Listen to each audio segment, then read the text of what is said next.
اگر ایسی بات ہے حضرت تو پھر اپن نے ایک قرات کو متعین کیوں کیا؟ ایک قرات کو جو ہے قرآن کی جو ہے ایک ہی قرات، حالانکہ ساتوں کے ساتھ اور 9 بہت بعض اچھا اعتراض ہے، اس میں بہت آیا اچھا، روایت میں. میں سمجھ گیا تو حضرت آپ التزام کر لیا اپن نے ایک قرات پہ، ایک میں قرات کو سمجھ اپن نے گیا، فکس کر لیا. سمجھ گیا قیرت والا اعتراض سمجھ گیا میں.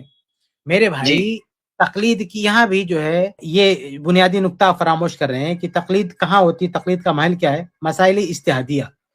اور یہ جو قیرت ہے یہ روایت ہے، اجتہاد نہیں ہے. جو قیرت ہے نا یہ روایت ہے، یہ اجتہاد نہیں ہے.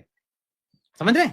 حضرت اس میں اختلاف ہوا ہے حضرت، سنو نہیں سنو، تقلید اس میں کہاں اختلاف ہوتی ہوا ہے؟ ہے. ارے سنو، تقلید روایت بیان کرنے میں تقلید نہیں ہوتی ہے. اگر کوئی خبر کسی کو دے رہا ہے، خبر ماننا یہ تقلید نہیں ہے. کسی کی بات ماننا. قیرت میں کیا ہے؟ ایک بات کو یعنی جو آدمی جو قاری کہہ رہا ہے کہ اس کو ایسے پڑھا جائے گا، کیا وہ اپنی اجتہاد سے کہہ رہا ہے؟ اجتہاد نہیں، روایت ہے. وہ آپ جا کے اپنے علماء سے کنفرم کرو. جو قرآن کی قیرت ہے وہ نہیں قیرت کی بنیاد اجتہاد پر نہیں ہے، وہ روایت ہے.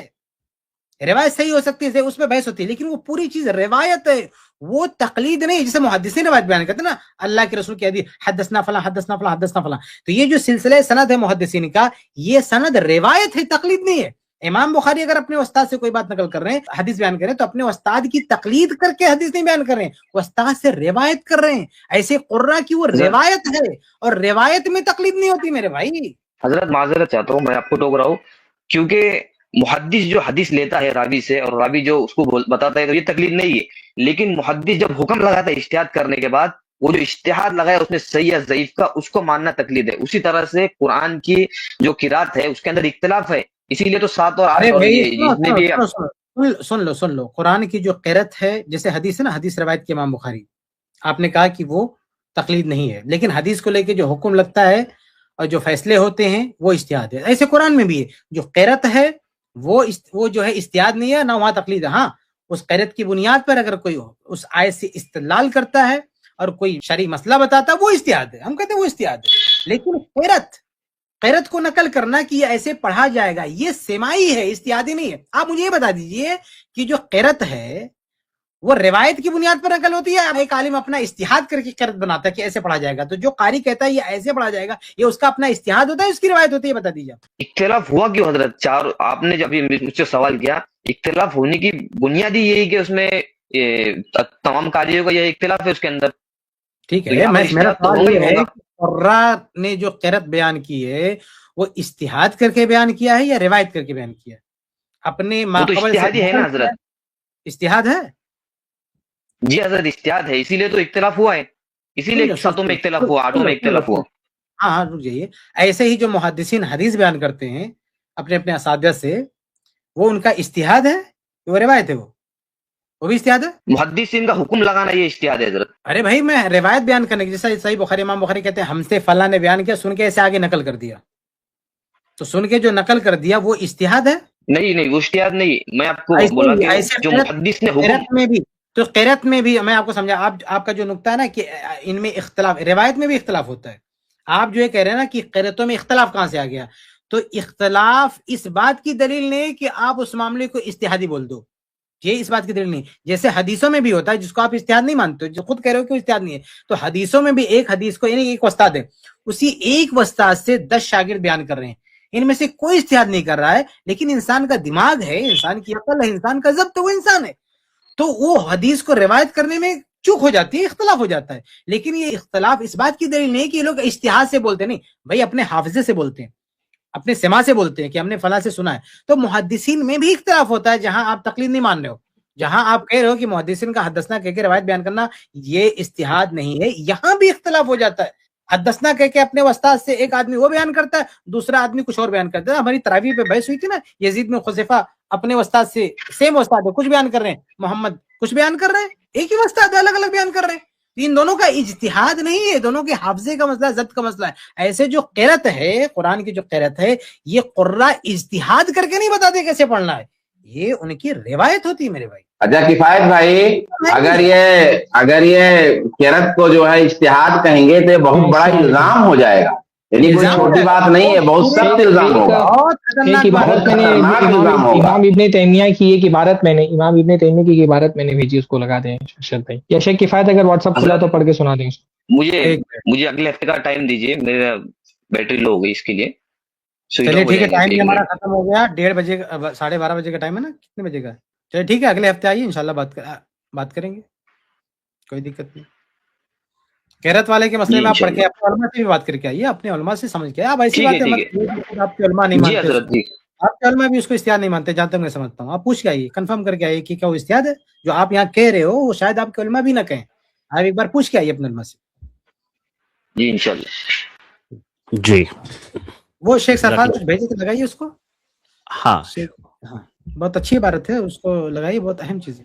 ابن تیمیہ کی عبارت ہے, میں یہاں دیکھ پا رہا ہوں کہ فالقراءات کما یقول الامام الزرکشی رحمہ اللہ توقیفیہ ولیست اختیاریہ. یہ توقیفی ہے, اختیاری نہیں ہے. تو یہ جو قراءات ہیں یہ اختیاری ہے, یعنی آدمی کے اختیار میں نہیں ہے, دائرے اجتہاد میں نہیں ہے, یہ توقیفی ہے. یعنی جیسے توقیفی کا مطلب ہوتا ہے جس میں اجتہاد کی گنجائش نہیں ہے. توقیفی من و ان, جیسے اللہ کے رسول نے پڑھا ہے, آپ کو سکھایا ہے, ویسے ہی پڑھنا ہے, اس میں آپ اجتہاد کر ہی نہیں سکتے. تو علماء نے بھی باقاعدہ لکھا ہوا, یہ دیکھیے ابن تیمیہ رحمہ اللہ نے لکھا ہے کہ فالقراءات کما یقول الامام الزرکشی رحمہ اللہ توقیفیہ ولیست اختیاریہ. یہ امام زرکشی کی عبارت ہے, اور اس کے نیچے شیخ الاسلام ابن تیمیہ کی عبارت میں نے دیکھیں نقل کی ہے. وہ فرماتے ہیں سبب و تنوع القراءات فيما احتمله خط المصحف وهو تجويز الشارع وتصديق ذلك لهم اذ مرجع ذلك الى السنه والاتباع لا الى الراي والاقتداء. سبحان اللہ, بہت اچھی بات ہے. وہ دیکھیے ایک صاف امام ابن تیمیہ فرما رہے ہیں کہ مصحف کے رسم الخط میں جن چیزوں کا احتمال تھا ان میں قراءات کے تنوع کا سبب یہ ہے کہ شریعت نے لوگوں کے لیے اس کی اجازت اور گنجائش دی ہے, کیونکہ اس کی بنیاد سنت اور اتباع پر ہے, نہ کہ رائے اور بدعت پر ہے. تو رائے مطلب اجتہاد, نہ اس میں رائے چلے گی, ہاں نہ اس میں رائے چلے گی, نہ اس میں بدعت چلے گی. امام ابن تیمیہ کا قول. اس کے علاوہ بہت سارے اقوال ہیں. یہ انہوں نے بالکل عجیب سی بات کہہ دی کہ وہ اجتہادات پر مبنی ہے. اجتہادات پہ قرآن کی قراءات سنت مطلب نسلن الی نسلین جیلن الی جیلن چلی ہے. وہ ایک نسل نے دوسری نسل کو, دوسری نسل نے تیسری نسل کو روایت کیا ہے. یہ اجتہادی مسائل نہیں ہے. اصل میں یہ بھائی صاحب جو ہے نا, اور بہت اچھی بات تھی. اچھا دیوبندی بھائی اصل میں خود اجتہاد کر کے گفتگو کر رہے ہیں, یعنی ایسا نہیں کچھ پڑھ کے. یہ بہت اہم بات ہے, بہت اہم بات ہے. ان کو معلوم نہیں تھا, وہ ایک بات کہہ دیے تو بعد میں پھنس گئے. وہ ایک بات کہنا چاہ رہے تھے کہ بہت زوردار تھی کہ بھائی آپ جو ہے کیوں فکس کیے ہوئے ہیں, تو اب وہاں پھنس گئے. تو اب انہوں نے کوئی جواب نہیں بن پڑا, خیر وہ آئیں گے, ٹائم بھی ہو گیا. وہ اجتہاد کیسے کی بھائی صاحب, بول رہے کہ کیونکہ قرأتوں میں اختلاف ہوتا ہے, تو چونکہ قرأتوں میں اختلاف ہے اس لیے مسئلہ ہو گیا اجتہادی. تو بھائی صاحب ہم سے تقلید بنوا رہے ہیں اور ہمارے سامنے بیٹھ کے اجتہاد کر رہے ہیں, یعنی ڈنگ کے, یعنی کھلے عام دن دہاڑے آپ اجتہاد کر رہے ہو اور ہم کو کہہ رہے ہو کہ ہم تقلید مان لیں. حالانکہ جیسا کہ میں نے بھی اشارہ کیا تھا کہ یہ بہت خطرناک بات ہو جائے گی, یعنی قرآن میں اجتہاد ہو جائے گا. بہت خطرناک بات ہے, یعنی کہ قراتوں کو یہ کہنا یہ اجتہادی ہے, اس میں اجتہاد کیا اور اجتہاد کر کے اس کو فکس کیا گیا, یہ اصل میں قرآن پاک میں اجتہاد کرنا ہوگا. کیونکہ قرآن کی جو قرتیں ہیں ظاہر سی بات ہے, ایک قرت کے علاوہ اگر کوئی دوسری قرت ثابت ہے تو وہ بھی قرآن ہے, تو قرآن تھوڑی کوئی اجتہاد سے ثابت ہوتا ہے. تو یہ بڑی خطرناک بات ہو جا رہی تھی, اور شاید جیسا کہ کفایت بھائی نے واضح کیا نا کہ علماء اعناب بھی یہ بات نہیں کہتے, کیونکہ یہ بہت خطرناک بات ہے. کیسے کہہ سکتے ہیں؟ اچھا کہیں ہوتا ہے بھی قرات دو طرح سے ثابت ہے, معنی کی ہوتا ہے, دو طرح سے نہیں, دونوں ثابت ہوتا ہے. کہیں ہوتا ہے جیسے وہ حدیث ہے نا صحیح بخاری میں کہاں کی حدیث, وہ اللہ کے نبی صلی اللہ علیہ وسلم نے عمر بن خطاب رضی اللہ عنہ کو اور ان کے ساتھ ایک اور تھے, جب اختلاف ہوا تو اللہ کے نبی نے کہا ہم نے آپ کو ایسے بتایا, ان کو ایسے بتایا. ٹھیک ہے, تو ان مسائل میں اگر کوئی ایک ہی قرات کو لے کے عمل کر رہا ہے تو کچھ لوگ اس پہلو سے, یعنی یہ بھائی صاحب صحیح سے ہوم ورک نہیں کر پائے. اصل میں جو مقلدین ہیں نا وہ اس کو دلیل بناتے ہیں, قرات والی مسئلے کو دلیل بناتے ہیں, لیکن اس طرح نہیں بناتے جیسے انہوں نے بنایا. وہ اس طرح بناتے ہیں کہ جب دو طرح سے قرات ثابت ہے وہ روایت, تو کہتے ہیں کہ ایک روایت کو آپ نے کیسے فکس کر لیا, دوسری کو کیوں آپ نے چھوڑ دیا. یہ ان کا نقطہ ہوتا ہے جس کو پیش کر کے وہ کہنا چاہتے ہیں کہ ائمہ اربعہ جیسے ہم کئی طرح کی قرات ہے اس میں سے کسی ایک کو چوز کر سکتے ہیں, تو ایسے چونکہ کئی علماء ہیں ان میں سے بھی ہم کسی ایک کو چوز کر سکتے ہیں. یہ ان کا تقریر استدلال ہے. اس کا جواب یہ ہے کہ قرات میں جب دو طرح سے بات ثابت ہے تو ایسے فقہی مسائل میں بھی جب کوئی مسئلہ دو طرح ثابت ہے تو آپ دونوں پہ بھی عمل کر سکتے ہیں. ظہر سے پہلے 4 رکعت سنت ثابت ہے, 2 رکعت بھی سنت ثابت ہے, آپ چاہو تو 2 رکعت پڑھو, آپ چاہو تو 4 رکعت پڑھو. یہ تنوع ہے, یہ اختلاف تضاد نہیں. ابن تیمیہ نے بہت اچھی سی تشریح کی مقدمہ فی اصول التفسیر میں.